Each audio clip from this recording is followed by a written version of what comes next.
Welcome.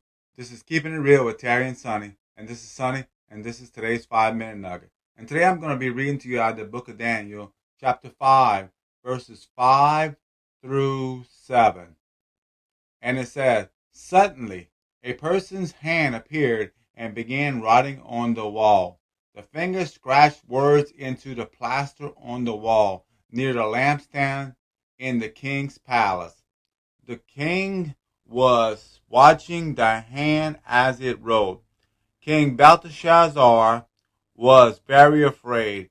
His face became white from fear. His knees were shaking and knocking together.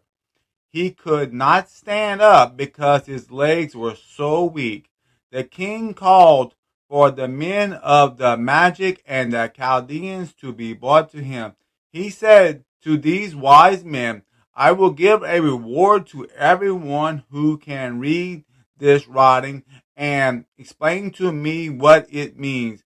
I will give him purple robes to wear and will put a gold chain around his neck. I will make him the third highest ruler in the kingdom." And today we're kind of experiencing the same thing with everything. Nobody knows what's really going on. Everybody's kind of confused because you're hearing so many different stories. You're hearing so many different answers. And one minute they're saying one thing, another minute they're saying another thing, and everybody's really confused. It's like there's a spirit of confusion in the land, and nobody has the answers. But I'm here to tell you today that the church is the answer to the world's problems. Just like in the book of Daniel, when nobody knew, nobody can interpret the dream, Belteshazzar's mother told her there was a man in the land that could interpret things. And just as Daniel came in and he gave him the interpretation, he read the writing on the wall that God wrote, because God had wrote, Mimi, Mimi, tickle me, Euphorsi. He wrote it on the wall, telling them that the kingdom was going to be divided and it was going to be given to another because he had disobeyed God. He had taken the holy cups and they drank from it.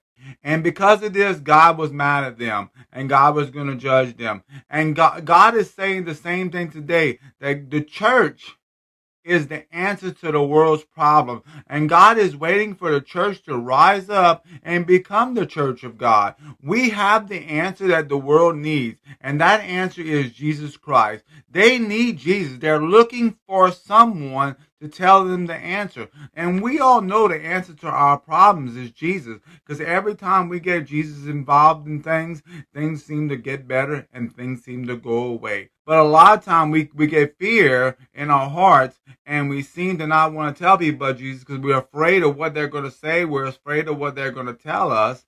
But you know what? Just like Daniel had a choice. He had a choice if he was going to come to the king and he was going to give him the interpretation, or he wasn't going to give him the interpretation. But Daniel trusted God. He sought the Lord. He prayed to God and he trusted God and he gave the king the interpretation. And we also have the answers to the world's problem. Everything that's going on in the world with COVID and the coronavirus and the Delta variant and all these famines and pestilences and earthquakes and everything. We all know what's going on. We all know what God is doing because we're the church of God, and God has already given us the interpretation to us. Now it's time for the church to rise up and go out there and start giving the words that God has given us in our hearts and giving it to the world, telling people about Jesus, because we know that Jesus rose from the dead and we know that he's alive again. And we know once someone's filled with him, their lives are going to be changed. So going out there and telling people about Jesus and telling them what Jesus done for us and showing them the light, that is the answer to the world's problem. So I want to challenge you today to go out there, tell someone about Jesus. And this is today's 5 Minute Nugget. And I want to thank you once again, and I'll see you tomorrow.